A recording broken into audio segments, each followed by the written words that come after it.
अरे दोस्त, अपने जर्रे जर्रे को हौसला बना दे। आज सुना है कि जमीन से आसमान तक का सफर मुश्किल है। मुश्किल है जी। वाकई आज मुश्किलों ने भारतीय टीम को घेर लिया है और एक ऐसी परिस्थिति है कि हर भारतीय के दिल में यही सवाल है कि क्या भारतीय टीम मैच बचा पाएगी। मैच जीतना बचा तो पाएगी या नहीं। बहुत दूर की बात है। जी हाँ दोस्तों, India versus England fourth test match Indian team के लिए बड़ी मुश्किलात आ चुकी हैं जी, क्योंकि इंग्लैंड की बैटर्स ने बॉलिंग के परखचे उड़ा दिए हैं जी। इस पर नवजोत सिंह सिद्धू क्या कहते हैं जानेंगे आज की इस वीडियो में। काइंडली वीडियो को अंत तक देखें, चैनल पर नए हो तो सब्सक्राइब लाजमी बजाएं। 186 की लीड हो चुकी है, 3 बैट्समैन अभी बाकी हैं। अगर 250 की भी लीड हो गई तो 250 में पूरी टीम सिमट जाती है और दिन 2 पड़े हैं। टाइम बहुत ज्यादा है। टाइम के लिए भी भारतीय टीम को खेलना पड़ेगा, लेकिन कहीं ना कहीं इस मुसीबत के बीच भारतीय टीम ने खुद बोए हैं।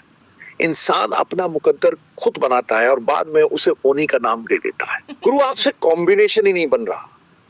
गौतम गंभीर से ज्यादा कौन जानता है कि इंडिविजुअल ब्रिलियंस नहीं, टीमें कॉम्बिनेशन की वजह से जीतती। केकेआर में जब वो थे, वो 6 बॉलर्स का कॉम्बिनेशन, 106 विकेटें, वही जीत का कारण था। बॉलर्स विन टूर्नामेंट्स और अ सीरीज। यहां क्या हुआ गुरु? टेस्ट सीरीज में पहले मैच में बुमराह खेल रहे हैं और बुमराह के साथ शार्दुल। गेंद नहीं कराई, उसके बाद शार्दुल ड्रॉप, बुमराह मैच खेले नहीं। आकाशदीप आ गए, वॉशिंगटन सुंदर आ गए, नीतीश रेड्डी आ गए। तीसरे मैच में बुमराह वापस आते हैं तो भैया प्रसिद्ध कृष्णा ड्रॉप हो गए। चौथे मैच में आकाशदीप इंजर हो गए तो भैया अंशुल कंबोज आ गए। वो क्या रहा है? मतलब इतनी चेंजेस कभी देखी है? और नहीं, it's not as bad as it looks, it's verse.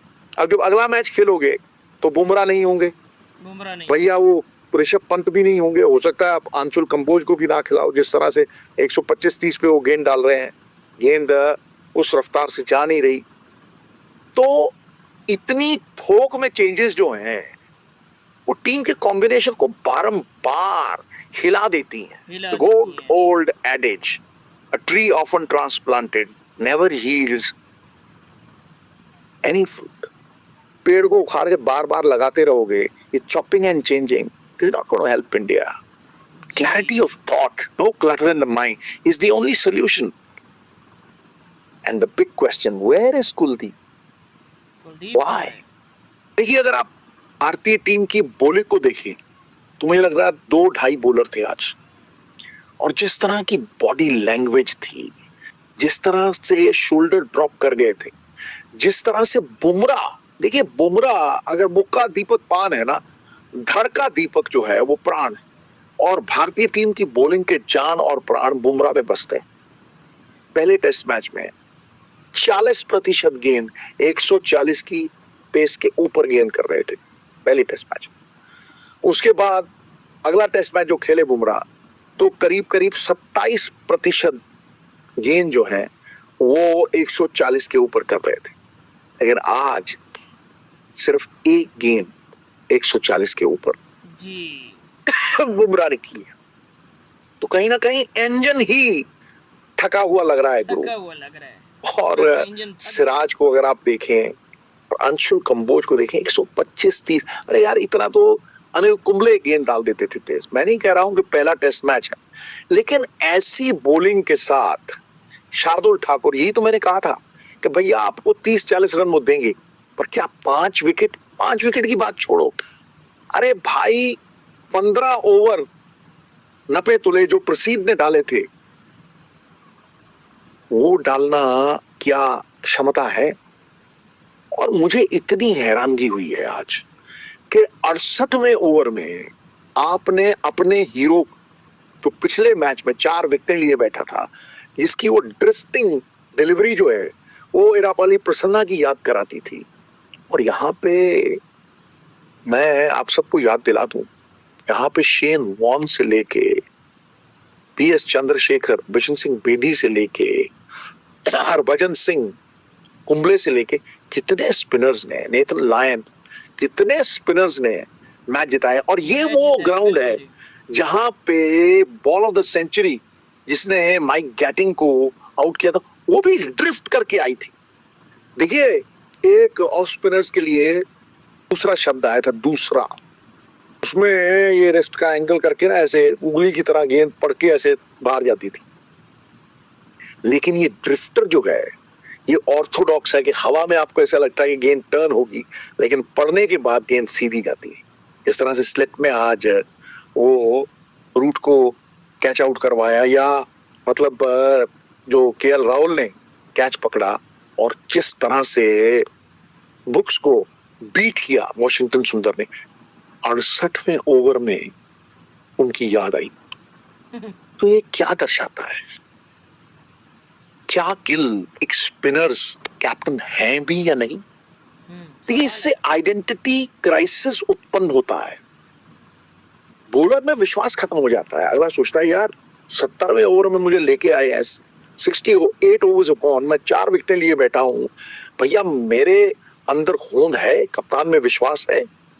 और मैं आपको याद दिला दूं, एलन बॉर्डर पहला टेस्ट मैच जब शेन वॉर्न खेले थे, 150 रन पड़े थे उनको, 1 for 150।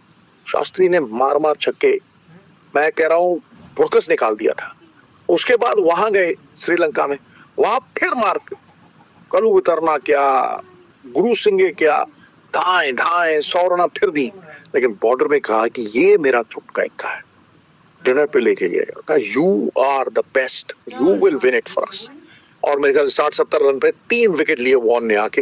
That is where Warne was born. और सिर्फ वॉर्न नहीं, 1988 में बहुत कम कप्तानी की है और मेरे फेवरेट कप्तान थे रवि शास्त्री। अंडर 19 में, अंडर 25 जिम्बाब्वे गए, जब इंग्लैंड गए तो वही कप्तान हुआ करते थे। 88 में नरेंद्र हिरवानी, उनका पहला टेस्ट मैच डेब्यू, और मैं वर्ल्ड कप खेल के आया ही था तब, मुझे इंजरी हो गई थी। चेन्नई में वेस्ट इंडीज के खिलाफ इंडिया 1-0 डाउन था। रवि शास्त्री ने गेंद फेंकी डेब्यूटेंट को, कह रहा बेटा हीरू, फील्ड तूने लगानी, ये मंच तेरा है, ये मैदान तेरा है, आउट तूने करने, जो चाहता है तेरा कप्तान तेरे साथ है, शाबाश बेटा, दिखा जरा चलवाए चुंबिश, दिखा जरा चौकड़ी। नरेंद्र हिरवानी ने 8 विकेट पे इनिंग्स में लिए 61 रन देके, 76 रन देके, दूसरी नहीं 136 में 16 विकेट आउट किए, उसमें विव रिचर्ड्स। जी हाँ दोस्तों, India versus England 4th test match बिल्कुल इंग्लैंड के साथ जा रहा है जी, इंडिया के खिलाफ, क्योंकि इंग्लैंड को अभी तक पहली इनिंग्स में 186 रन की लीड हो चुकी है जी। अभी तक 3 विकेटें बाकी हैं। तो नवजोत सिंह सिद्धू क्या कह रहे हैं कि शुभमन गिल को स्पिनर बॉलर खिलाने चाहिए थे, जिसकी निस्बत से इंग्लैंड की टीम आउट हो सकती थी। फास्ट बॉलर में इतना दम नहीं है, क्योंकि ये फास्ट बॉलर फेल हो चुके हैं जी इंग्लैंड की टीम को आउट करने में। तो इस तरह की रिएक्शंस देखने के लिए चैनल को लाजमी सब्सक्राइब करें। क्या इंडिया ये चौथा टेस्ट मैच जीत सकता है या ड्रा करवा सकता है, कमेंट दीजिए, क्योंकि इस टेस्ट के साथ ही सीरीज़ का